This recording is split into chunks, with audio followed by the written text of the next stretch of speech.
제가 요즘 한번 고민하는 게 있는데, 우리의 믿음이라는 게 뭘까? 또 믿음 생활이라는 게 뭘까? 그리고 하나님을 위해 산다는 것이 뭘까? 이 본질적인 것을 제가 요즘 많이 고민을 해봅니다. 우리가 예배를 드리고 성경 공부를 하고 기도회를 하고 그렇게 사는데 왜 세상은 변하지 않을까?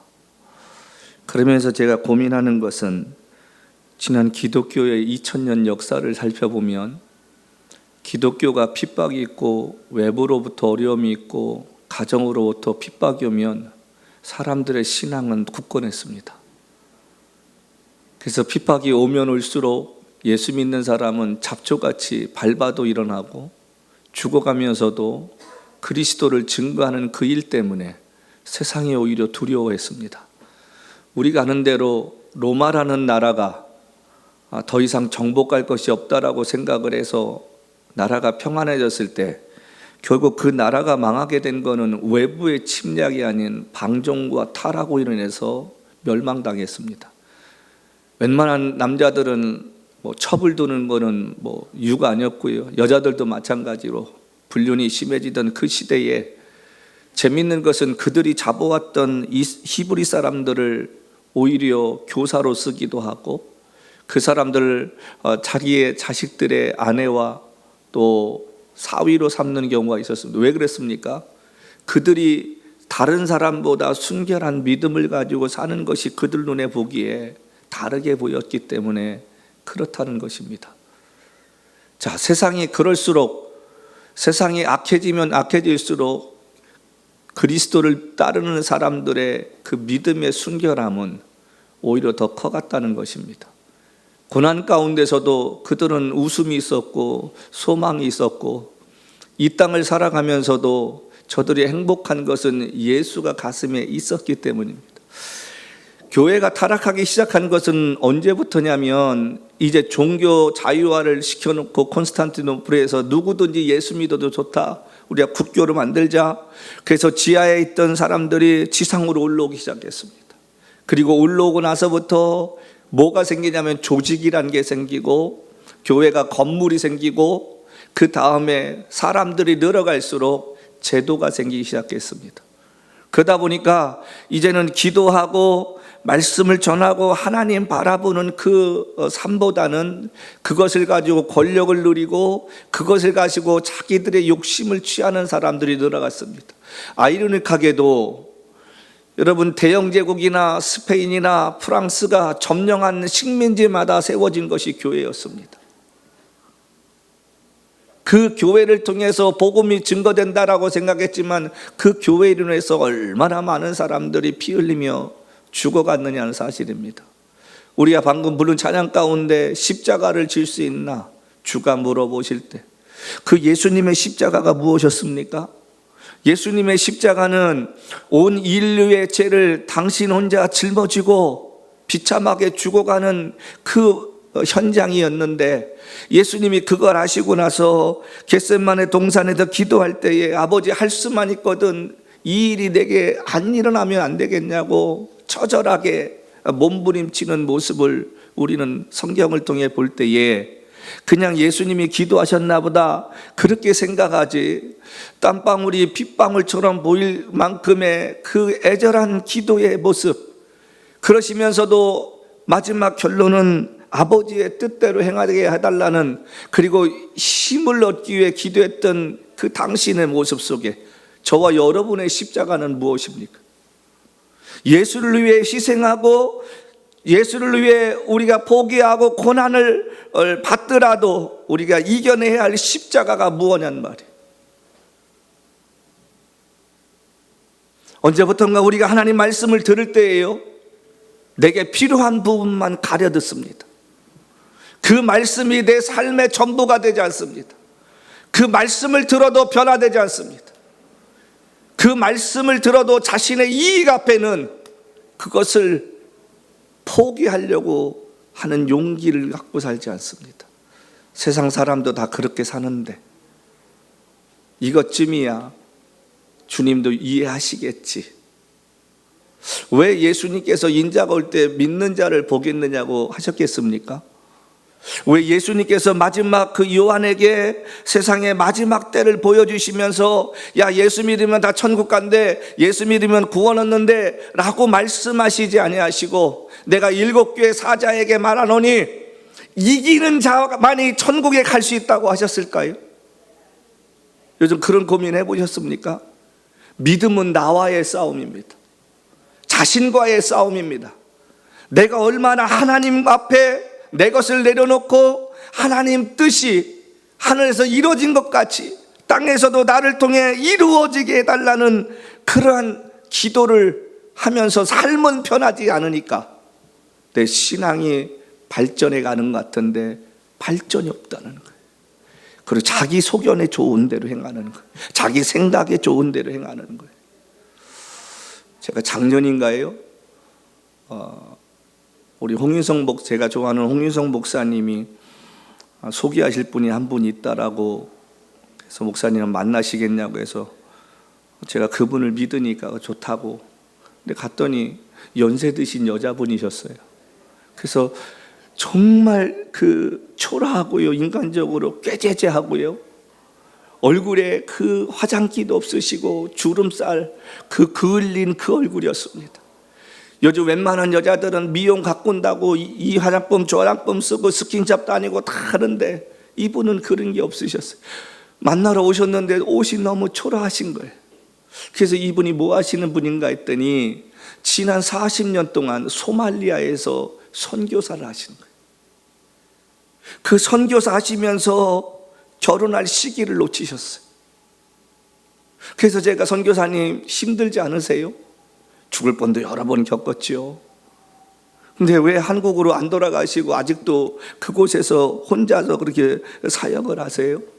그랬더니 이분이 하시는 말씀이, 저는 소말리아가 어디 있는지도 몰랐었습니다. 젊은 나이에 하나님의 부르심을 받아 그곳에 가서 제가 복음을 전하는데 그들의 삶을 보면 제가 떠날 수가 없었습니다. 소말리아에 내전이 일어나서 그가 죽게 되는 여러 가지 상황 속에 있었을지라도 그분이 그것을 떠날 수 없었던 것은 하나님께서 제게 떠나라는 말씀을 주지 않으셨기 때문에 그렇습니다. 그 짧은 시간 그분과의 대화 속에서요, 제 자신이 얼마나 부끄럽고 얼마나 내 자신이 믿음이 없는 사람인가, 평안하고 안전한 곳에 살면서도 하나님 앞에서 내 믿음이 정말 그를 기쁘시게 할까? 나는 내가 바라고 원하는 것을 이루어 달라고만 기도했지, 저 선교사님처럼 부르심에 순종하여서 그 기나긴 세월 동안 그것을 지키며 지금도 여전히 지키고 계신 그 모습을 바라보면서 하나님 앞에 섰을 때 저분의 믿음의 그 상급이 얼마나 클까? 우리 모두가 예수를 믿고 우리가 하나님 뜻대로 산다고 이야기하는데 정말 우리가 그 십자가를 지고 지금 가고 있습니까? 그리고 그 십자가 앞에 내 것들을 내려놓고 주님의 뜻이 무엇이냐고, 사나 죽으나 날 위해 피 흘려 죽으신 예수를 위해 산다고 하는 고백이 나를 통해 나타나야 되지 않겠느냐고, 하나님 그것이 내 삶의 우선순위가 되어야 하지 않겠느냐고, 그렇게 살 때에 내 필요한 것들 옆에서 붙여주시는 하나님의 영광을 내 눈으로 볼 수 있게 해달라고 우리가 기도가 그렇게 돼야 되지 않겠습니까? 근데 우리는 정말 해야 할 하나님의 일과 하나님의 뜻을 생각하기보다는 우리가 원하고 바라는 것을 먼저 구하고 그거 아니면 안 되겠다는 생각이지, 내가 하나님의 일을 할 때에 하나님께서 내게 채우실 그 일들을 우리가 기적을 체험하지 못한다는 거예요. 제가 오늘 이 말씀을 준비하면서 25년 전에 제 삶을 가만히 생각을 해봤습니다. 제가 지난 2000년도 6월 15일 날 저녁 7시 40분에 제가 존F에 도착한 이후 오늘까지 삶을 한번 가만히 며칠 동안 생각해 봤습니다.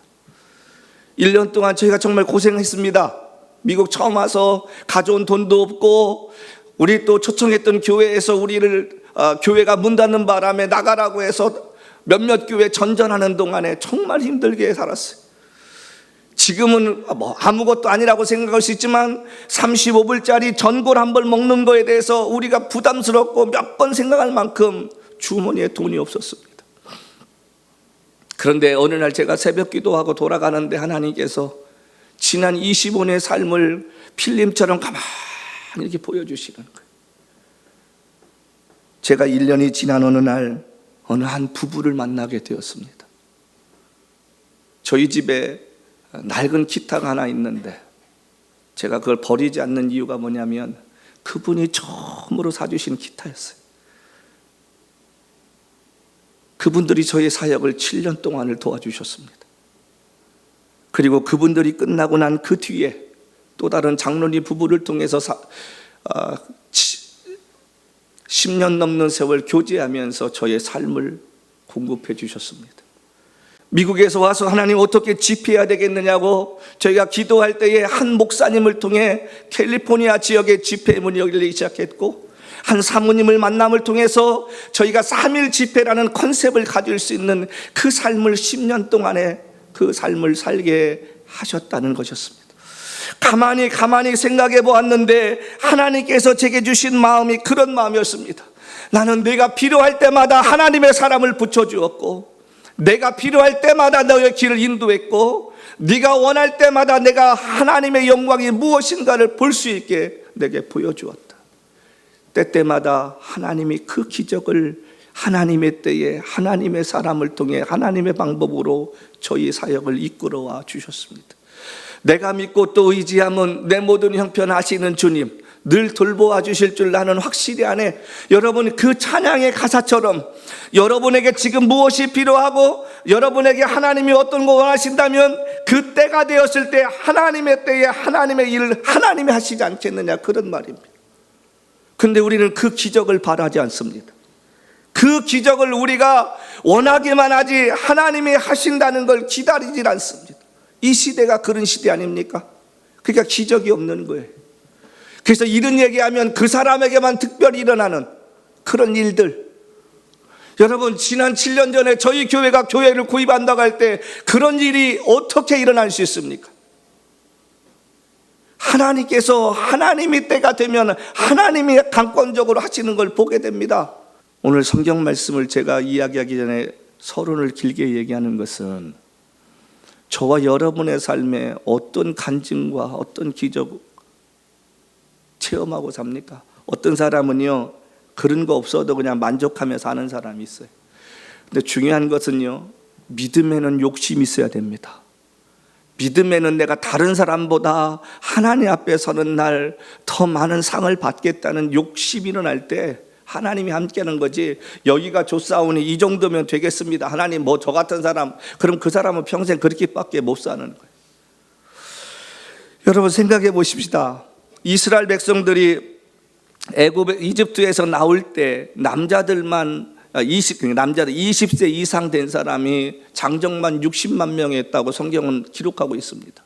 자, 그러면 성경학자들은 거기에 딸렸던 식구들까지 있고 잡족들까지 다 한번 생각해 보면 200에서 250만 명이 그곳에서 나왔을 거라고 생각합니다.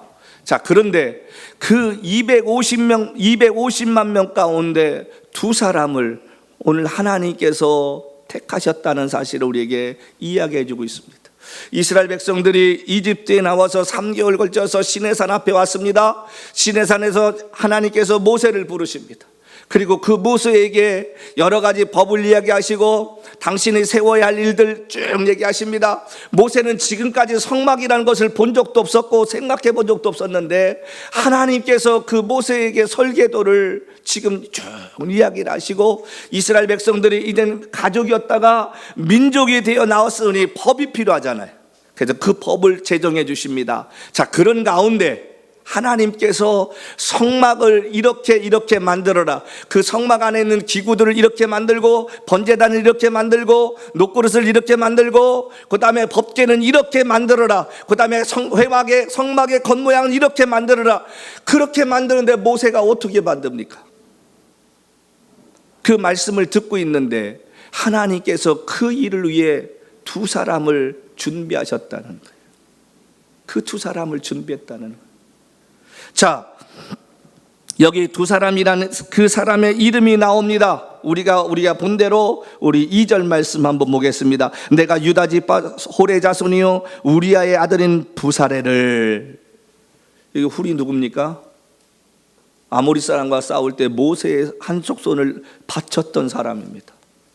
그 자손 중에서 한 사람을 하나님께서 뽑았는데 그 사람이 누구냐면 부살렐이라는 사람입니다. 그리고 6절 말씀 볼까요? 내가 또 단지파와 아이사막의 아들 오홀리압을 세웠다. 유다 지파는 이스라엘의 12지파 중에서 가장 힘있고 능력 있는 지파였습니다. 단지파는 가장 연약한 지파 중에 하나였습니다. 자, 그런데 그곳에서 하나님께서 이 두 사람을 준비해 놓으셨다는 거예요. 성경은요, 이 사람들이 어떤 사람이었고 어떤 교육을 받았고 어떻게 살아왔는지 그 삶에 대해서는 이야기하고 있지 않습니다. 자, 그런데 중요한 거는 오늘 하나님께서 이들을 하나님의 일을 위해 부르셨다는 거예요. 이스라엘 사람들에게 성막은요, 삶의 중심이자 그 다음에 중요한 회의의 장소였습니다. 근데 그 성막을 만드는 일에 250만 명 가운데 두 사람을 하나님께서 직접 세우셨다는 거예요. 핀셋으로 쭉 뽑아서 이곳에 옮겨놓은 것처럼 말이죠. 자, 그런데요, 여기서 우리가 하나 중요하게 배울 게 있습니다. 이 사람들이 이미 이집트에 있을 때부터 이 분야에 대해서 일을 하고 있었던 사람이었을 거라는 거예요. 하루아침에 그들을 불러서 하나님이 기술을 배우게 하지 않으셨습니다. 하나님께서 이스라엘 백성들에게 애굽을 나올 때 뭐라고 그래요? 네 주위의 사람들에게 빌릴 수 있는 거 다 빌리라. 결국 그 빌려온 것들이 나중에 뭘 만들어 쓰는 거예요? 성막을 만들 때 재료로 쓰게 만드셨습니다. 하나님은요, 준비된 사람을 리더로 사용하십니다. 하나님은 준비된 사람을 하나님의 일을 위해 리더로 사용하신다는 거예요. 분명히 모세 시대에 이 두 사람보다 더 잘난 사람이 있었을지도 모릅니다. 더 기술이 좋은 사람이 있었을지도 모릅니다. 그런데 하나님은 오늘 이 두 사람을 부르셨다는 거예요. 택하심 받았다는 거예요. 저와 여러분의 삶 가운데 하나님 앞에 택하심 받고 산다는 것이 얼마나 축복된 삶인가를 깨달을 수 있는 은혜가 있기를 부탁드립니다. 많은 사람 가운데 저와 여러분을 우리 이 교회 믿음의 식구들로 세워주셨다는 거, 이게 얼마나 감사한 일입니까? 근데 어떤 사람들은 그래요. 하나님 왜 나를 택하셨습니까? 하나님 저 아니어도 되지 않습니까? 그거는 여러분 교만 아닙니까? 하나님께서 그를 택하셨다는 게 그게 얼마나 감사한 일이에요. 이 시대에 얼마나 많은 사람들이 주 앞에 쓰임받기를 기도합니까? 나도 하나님의 영광을 위해 써달라고 이야기해도 쓰임받지 못하는 사람이 얼마나 많은데, 하나님의 일을 위해 쓰임받을 수 있다는 건 그건 축복인 줄로 믿습니다.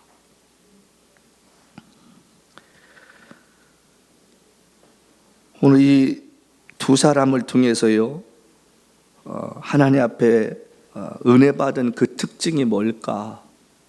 우리 한번 세 가지 생각해 봤으면 좋겠는데, 첫 번째, 하나님께 복 받은 사람의 특징은 부르심 받은 자들이라는 거예요. 특별히 콜링 받았다는 거예요. 우리 2절 말씀 다시 한번 돌아갑니다. 내가 유다 지파 홀의 자손이요 우리아의 아들인 부사레를 지명하여 불렀다. 6절 말씀에 내가 또 단지파 아이사막의 아들 오홀리압을 세워. 두 이야기 가운데 뭐라고 했어요? 한 사람은 부르시고 한 사람은 세우셨다는 거예요. 누가? 하나님이 세우셨다는 거예요. 하나님이 불러주셨다는 거예요. 앞에서 말씀드린 것처럼 이 두 사람보다 이집트에 있을 때 능력이 있었던 사람들도 있었을 텐데, 하나님은 특별히 이 두 사람을 왜 그런지 선택해 주셨다는 거예요. 부사렐과 오홀리압이 모세로부터 하나님께서 자신들을 성막을 만드는 감독자로 세웠다고 했을 때 그들의 마음이 어떠했을까? 정치하는 국회의원들의 꿈 중에 하나가 뭡니까? 국회의장을 하는 것이든 아니면 국무위원을 하는 것이든 더 크게 마음이 있으면 대통령이 되는 것이든 나름대로 꿈이 있을 거 아니겠습니까? 그런데 어느 날 국회의원 하고 있는데 백악관이든 청와대에선 전화가 왔다고 생각합시다. 대통령께서 당신을 장관으로 지명하셨습니다. 그럴 때 그 사람의 심정은 어떨까요? 나름대로 여러분 감격이 차 있지 않겠습니까? 근데 하물며 세상을 지으신 하나님께서 저와 여러분을 하나님의 영광을 위해 쓰시기 위해서 부르셨다라는 이야기를 우리가 들었다면 그 얼마나 감사한 일이겠느냐 하는 이야기입니다. 근데 사람들은 그렇게 생각 안 해요. 다른 집 아들이 목사로 가고 선교사로 가면 야, 저런 큰 일을 위해서 하나님께서 부르셨구나 감사하다라고 하는데 자기 자식을 부르면 왜 하필이면 이렇게 생각하는 사람들이 많습니다. 우리의 삶이 우리 게 아닌데 하나님께서 우리를 구원해 주셨고 이제 하나님의 영광을 위해 나를 쓰겠다고 하시는데 하나님은 왜 하필이면 접니까? 이 정도면 됐지 않습니까? 근데 뭘 더 바라시고 계속해서 나에게 요구하시냐고 불평하는 부분이 우리에게는 없느냐는 말이에요. 다른 사람은 저렇게 평범하게 살게 하시는데 왜 내 삶은 이렇게 평범하지 못합니까? 왜 하나님 나는 이렇게 만드시고 왜 저 사람들처럼 저렇게 살게 하지 않습니까? 그것은 피조물 된 우리가 하나님께 불평하시는 게 아니잖아요. 하나님이 원하시면 나의 생명까지도 드리겠나이다. 가장 안전한 길로, 가장 완전한 길로 나를 이끄심을 내가 믿고 나간다고 찬양할 때는 찬양하는데 하나님께서 야 너 이거 포기하고 너 이 길 가야 되고 너 이렇게 해야 될 때는 하나님 왜요? 그게 우리들의 마음입니다. 우리가 욥기서를 볼 때마다 깨달아야 할 게 하나 있습니다. 욥기서에 나오는 그 욥의 이야기는 욥이 지금 고난당하는 것 때문에 불평하는 게 아닌 거예요. 지금 욥이 답답한 게 뭐냐면 자기 나름대로 하나님 앞에서 신실하게 산다고 했었는데 어느 순간인가부터 하나님이 느껴지지가 않는 거예요. 좌측으로 가도 우측으로 가도 앞으로 가도 뒤에 가도 하나님이 보이지 않는 거예요. 그러니까 하나님이 보이지 않으니까 계속해서 자기의 이야기를 하는 거예요. 답답하니까. 우리 믿는 사람이 가장 답답할 때가 뭡니까? 어떤 기도를 했는데 예전 같으면 하나님이 이렇게 해라 라고 말씀하시는데 아무런 응답이 없는 거예요. 도대체 하라는 건지 말을 하는 건지 가라는 건지 가지 말라는 건지. 여러분 그럴 때 없습니까? 영적으로 뭔가 하나님이 아무런 말씀을 주시지 않을 때 내 마음이 아니라 하나님이 뭐라고 말씀하시는가를 들어야 되는데 그 말씀이 없을 때 얼마나 답답해요. 차라리 하지 말라고 하면 알겠습니다. 차라리 해라 그러면 네 알겠습니다. 뭐 이렇게 되겠는데 무언가를 넣고 기도하는데 앞이 보이질 않아요. 소리가 들리는 것도 없고 징조도 보이지 않습니다. 그때만큼 답답할 때가 어디 있는지 경험해 보신 분들 아시잖아요. 욥이 그 얘기를 하고 있는 거예요. 그때에 하나님께서 욥에게 나타나셔서 하시는 말씀이 뭐예요?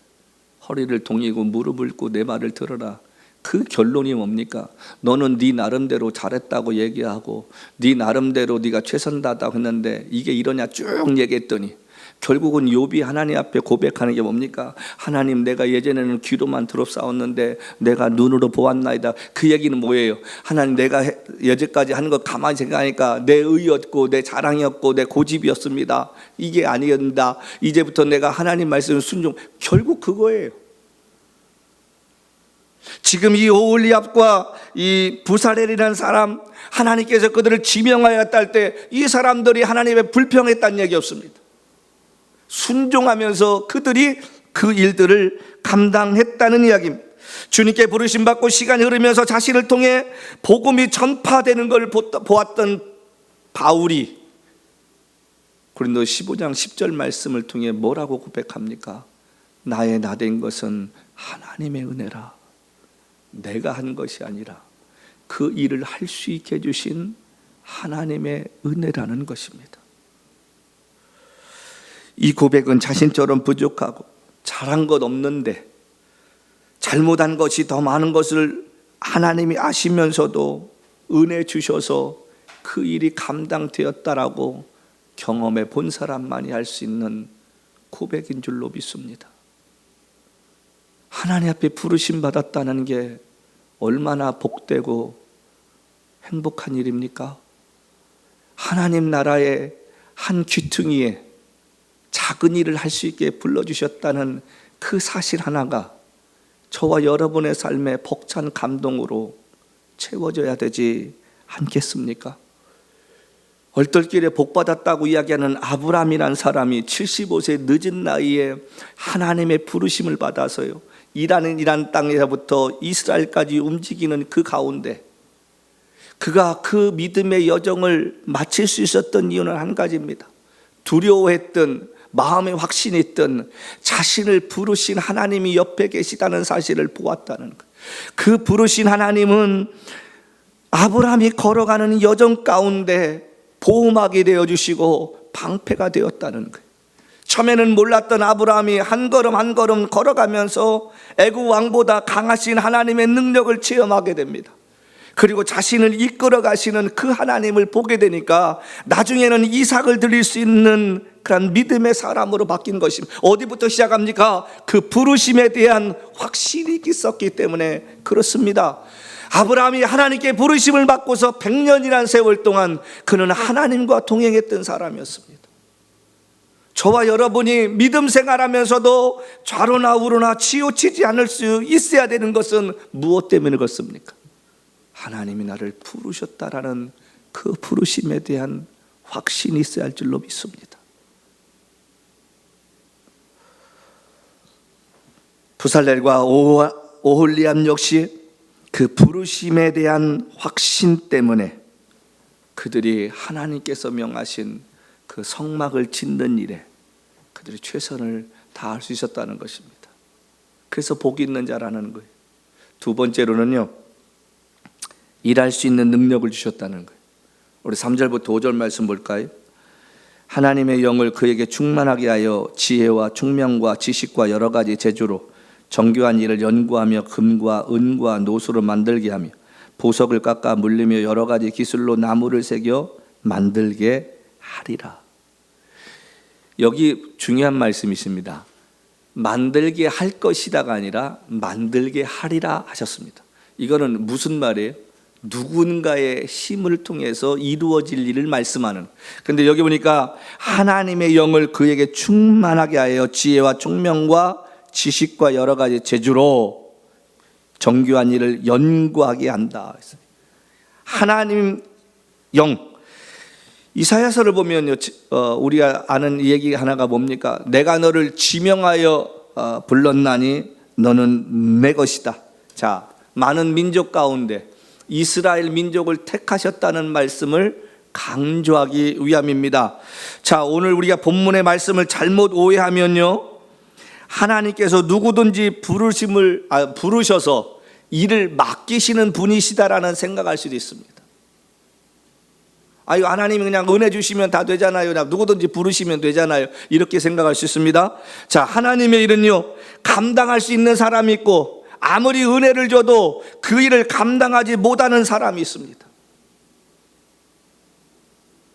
저희가 예전에 그 찬양팀을 단기로 이렇게 가르치는 그 프로그램을 해본 적이 있는데, 마음들 가지고 와서 나름대로 열심을 하고 하는데 아무리 가르쳐도 되는 사람이 있고요, 안 되는 사람이 있는 거예요.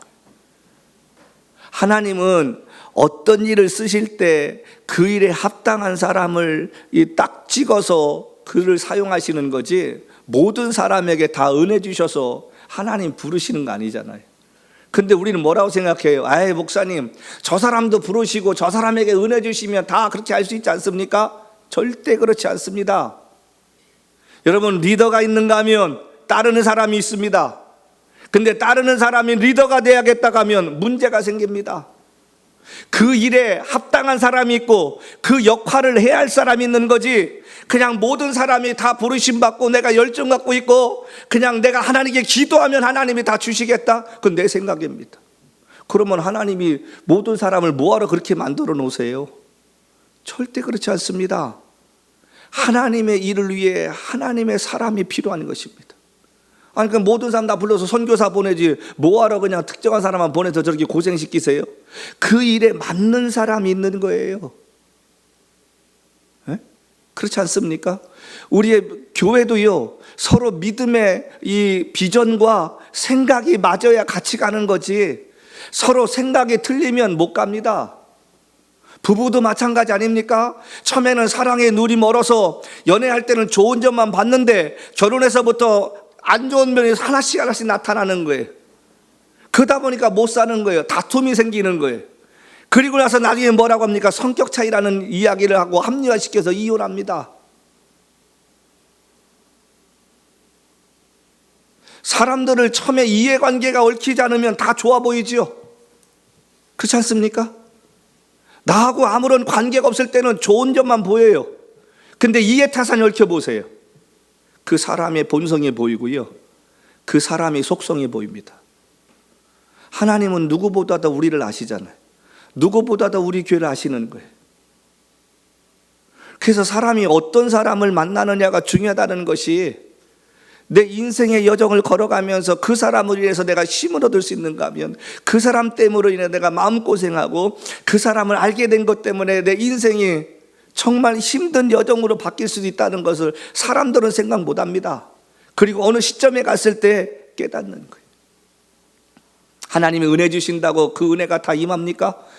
여러분, 예배 시간에 모든 사람이 하나님 말씀 듣는다고 모든 사람에게 동일하게 깨달음이 있습니까? 어떤 사람은 그 말씀을 자기 편한 대로 그것을 해석하는 사람이 있고, 그 말씀을 그냥 잊어버리는 사람이 있고, 그 말씀을 붙잡고 살아야겠다고 다짐하는 사람이 있습니다. 하나님께서 여기에 일할 수 있는 능력을 주신다는 것, 감당할 수 있는 힘을 주신다는 것, 그건 아무에게나 임하지 않는다는 것입니다.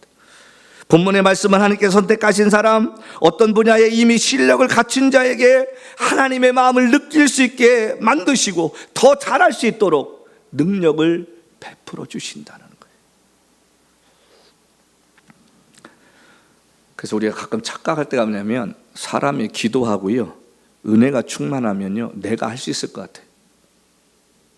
내가 은혜가 충만하고 하나님과 교제가 깊어질수록, 이것 정도는 내가 할 수 있지, 이 일은 내가 감당할 수 있을 것 같아. 우리가 충성이라는 단어는 그 부르신 사람의 뜻을 알고 깨닫고 거기에 순종하는 거지, 그 사람의 마음 모르고 이렇게 하면 우리 회장께서 기뻐하시겠지, 이렇게 하면 누가 기뻐하시겠지, 그리고 일 저지르면 그게 월권입니다. 과잉 충성이라는 거예요. 우리가 예수 믿으면 제일 많이 하는 말이 뭡니까? 주님 말씀하시면 내가 나아가고, 주님 뜻이 아니면 내가 멈춰서리라. 나의 가고 서는 거 주의 뜻이 있으니 주님 나를 인도하소서. 우리가 찬양하는 그렇게 해요. 말씀도 그렇게 생각을 해요. 근데 정말 요즘 기독교인들이 그렇게 살고 있느냐, 그런 말이에요. 주님 말씀하시면, 근데 그 말씀을 들으라 이스라엘아, 그 말씀을 들어야 되는데 눈이 어두워지고 귀가 막히게 되는데 무슨 말씀이 들립니까?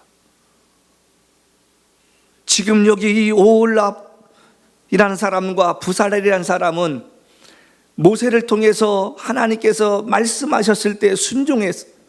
그럴 때에 하나님께서 그들에게 감당할 수 있는 지혜를 주시고 힘을 주셔서 결국은 성막을 만드는 일에 이들이 온 힘을 다 기울였다는 사실입니다. 오직 믿음으로 하면 모든 것 할 수 있다. 이 정도는 내가 할 수 있다. 내가 하면 되겠지. 그것이 주님 앞에 얼마나 잘못된 모습이었는가. 저 역시도 인생 살아오면서 수없이 그런 일을 겪었습니다.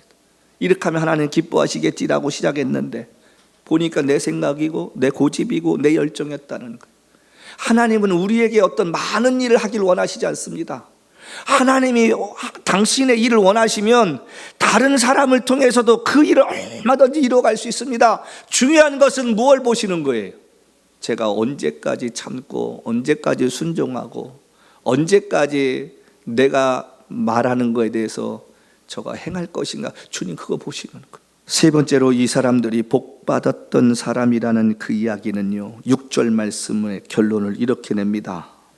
내가 또 단지파와 아히사막의 아들 오홀리압을 세워 그와 함께하며 지혜로운 마음이 있는 모든 자에 내가 지혜로 주어 그들이 내게 명한 것을 다 만들게 할지니. 여기 중요한 말이 있습니다. 그와 함께 하게 하며. 오홀리압이라는 사람은 부사례를 돕는 사람으로 하나님이 부르셨어요. 왜 부르셨냐면 그가 해야 할 일을 함께 도울 수 있게 한다는 거예요. 그리고 또 한 가지 있습니다. 지혜로운 마음 있는 모든 자에게 내가 지혜를 주어 그들이 내가 내게 명한 것을 만들게 하리라. 무슨 말입니까? 하나님의 일을 끝마치게 하게 하시겠다. 중요한 거는 오홀리압이라는 동역자를 세웠다는 거예요. 여기 동역자라는 이 말 우리 한자로 풀이하면 함께 동자의 힘쓸 역자의 놈자자입니다. 그러니까 같은 일에 마음을 힘을 같이 써서 일할 사람들을 붙여주셨다는 거예요. 동역자란 말은 함께 할 수 있는 사람을 말합니다. 하나님께서 모세를 통해 부사렐에게 오홀리압을 붙여주시겠다는 그 말은 오홀리압 역시 같은 분야에 일을 하고 있었던 사람이었다는 거예요. 만일 전혀 다른 분야의 사람을 붙여줬다면 분명 다툼과 분쟁이 있었을 것입니다. 왜? 이해를 못하니까. 여러분, 갓 교회 나온 사람이, 예수 믿은 지 얼마 안 되는 사람이 예수를 오래 믿고 교회에 익숙한 사람들의 행하는 것과 그들이 말하는 것이 쉽게 이해가 되겠습니까? 이해 잘 못합니다. 처음에는 얼떨결에 이해하는 것 같을지 몰라도요, 어느 시점 가면 이게 벽이 생기는 거예요. 그래서 믿음의 연륜이 중요하다는 거예요.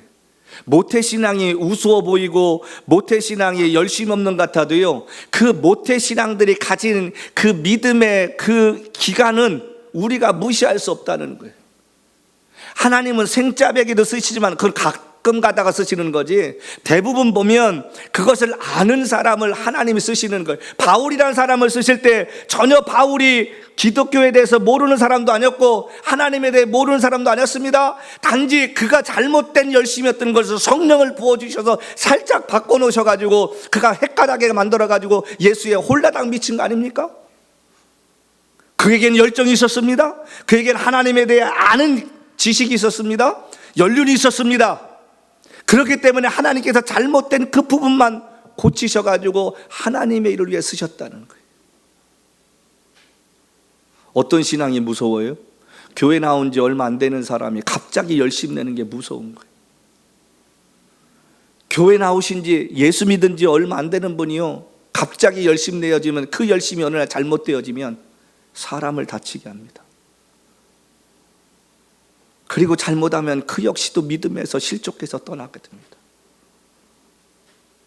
신앙은 얼마나 열심을 내느냐가 중요한 게 아니라 얼마나 하나님과의 깊은 교제를 갖느냐, 그 일이 더 중요한 거예요.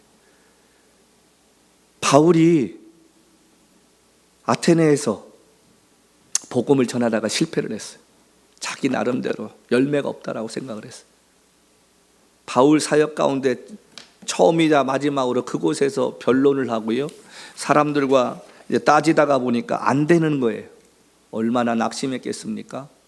고린도에 갔는데 하나님은 브리스길라와 아굴라라는 사람을 준비해 놓으셨습니다. 자, 그들과 함께 장막을 짓는 일을 함께 했어요. 바울이 그 장막을 짓는 일을 할 줄 몰랐다면 브리스길라 아굴라와 무슨 공통점이 있었겠습니까? 그냥 상인과 그냥 그 상인의 물건을 사는 구매자의 관계밖에 되지 않았을 것입니다. 같이 바느질을 하면서 그들이 같이 이야기를 하다 보니까 신앙의 공통점이 생기기 시작한 것입니다. 그리고 그들이 평생의 바울의 동역자가 될 수 있는 하나님의 사람으로 바뀌었다는 사실입니다. 사역은 이해시키면서 하는 것이 아니라 이해된 사람과 함께 하는 것입니다. 교회의 어떤 중요한 일은 이해시키면서 하는 것이 아니라 이해되고 하나님을 경험한 사람들이 모여서 하는 것입니다. 처음 데마를 만났을 때 바울은 동역자라고 생각했을 것입니다. 1차 바울이 감옥에 투옥됐을 때 데마도 열심히 바울의 사역 뒷받침했던 사람이었습니다. AD 34년에 예수를 만나서 그의 삶이 변화되기 시작한 바울이 AD 67년에 초라한 모습과 노년의 삶, 이제는 2차 투옥되었을 때 데마가 생각할 때 더 이상 풀려나지 않을 것 같다는 생각을 한 다음에 데마가 그 바울 옆을 떠났습니다. 그런데요, 바울이 얼마나 그 마음이 서글프고 아팠냐면 이렇게 디모데후서 4장을 통해 그가 고백하는 걸 보게 됩니다. 데마는 세상을 사랑하여 떠났고 누가만이 내 옆에 있다. 근데요, 우리 성경에는 세상을 사랑하여 떠났다라고 이야기하는데 원문을 보면 세상 환경을 따라서 그가 떠났다 이렇게 합니다. 바울에게는 평생 동역자라고 생각했던 데마가 마케도니아 자신의 고향의 그 환경 때문에 바울을 버리고 되돌아갔다는 이야기입니다. 그리고 그 옆에 누가만이 남아 있다고 바울이 고백합니다. 성경을 자세히 보면 하나님께 쓰임 받았던 사람들의 공통점은 어느 날 갑자기 부르심 받은 것이 아니라 어떤 일을 위해 준비된 삶을 사는 자들이었습니다. 그들을 하나님이 택하시고 연결하셔서 하나님의 일을 계속해서 해나갈 수 있게 하셨다는 거예요. 교회에 나와 열심을 낸다고 다 쓰임받는 건 아닙니다. 하나님의 기쁜 만남과 헌신이 필요한데 그것은 하루아침에 이루어지지 않는다는 거예요. 12제자들이 비록 배움에는 부족했어도 주님을 향한 열정이나 모든 것을 포기하고 주의 말씀에 순종해서 주님을 따를 수 있는 그 마음의 준비됨을 보시고 주님께서 그들을 택하셨어요. 그들이 서기관과 바리새인들과 사두개인보다는 지식적으로는 부족함이 많았을지라도 그들이 주를 위한 헌신 하나만큼은 아무도 따라올 수 없는 거목들이었습니다. 그래서 예수님께서 십자가에서 죽으시고 부활하시고 난 다음에 그들에게 복음 사역을 부탁하셨을 때 그들은 주저없이 전 세계를 향하여 자신의 생명을 드리며 최선을 다해 사명 감당했다는 것입니다. 우리는 주님 앞에 쓰임받기를 원하지 준비하거나 희생하거나 헌신하려고 하지 않습니다. 주님을 위해 살고 싶다고 하면서 여전히 삶의 중심은 내가 되어 있고 내가 바라고 원하는 것이 더 큰 것으로 채워져 있습니다. 성도 여러분, 저와 여러분의 삶이 이 땅에서 끝이라면 우리 다 그렇게 살아야 되지 않겠습니까? 우리가 원하고 바라고 내가 하고 싶은 대로 가고 행하고 갖고 누리며 살아야 되지 않겠습니까? 근데 저와 여러분에게는 생각하는 한 날이 있습니다. 그리고 그분 앞에 서셔서 결산해야 할 날이 있습니다. 주님은 나를 위해 얼마나 많은 일을 했는가를 따지시기보다는 나 때문에 네가 포기하고 수고하고 매맞고 헌신하고 욕먹은 것이 얼만큼이었는가를 물어보실 것입니다. 저는 그게 두렵습니다. 나이 한 살 한 살 먹어가면서요, 내가 주님 앞에서는 나는 어떤 모습으로 쓸 수 있을까? 바울처럼 세상의 모든 것을 분토같이 여기고 오직 예수의 홀라당 미쳐서 예수님만을 기쁘시게 하고 주님을 위한 일이라면 내가 그 어떤 것이라도 내가 뒤돌아보지 아니하고 그 길을 걸을 수 있는 믿음의 사람이 되겠다고 30년을 달려왔는데 그것이 주님 보시기에 정말 얼마나 아름다울까, 그리고 주님 앞에 얼마나 그것이 기억될까, 그것이 얼마나 주님을 내가 기억하며 하나님 앞에 인정받을 수 있을까를 요즘 하나씩 돌이켜보고 있습니다. 성도 여러분, 십자가를 진다는 것 쉬운 것 아닙니다. 오늘 예수님께서 우리의 십자가에 죽으시면서 피 흘리시고 생명 주셨는데 너는 나를 위해 무엇을 주고 있느냐고 물을 때 주님, 내가 주님 때문에 이렇게 하고 있다라고 고백할 수 있는 그 어떤 것이 있는 사람들이 되어야 되지 않겠습니까? 이번 한 주간 이 부분을 고민해보고 정말 내가 주님 기쁘시게 하는 일이 우선순위인가? 예수 위에 살고 예수 위에 죽는다는 고백을 할 때 하나님께서 내게 채우시는 그것을 경험하며 살기를 원하는지 한번 우리 모두가 생각해 볼 수 있는 복된 한 주간 되시기를 주님으로 간절히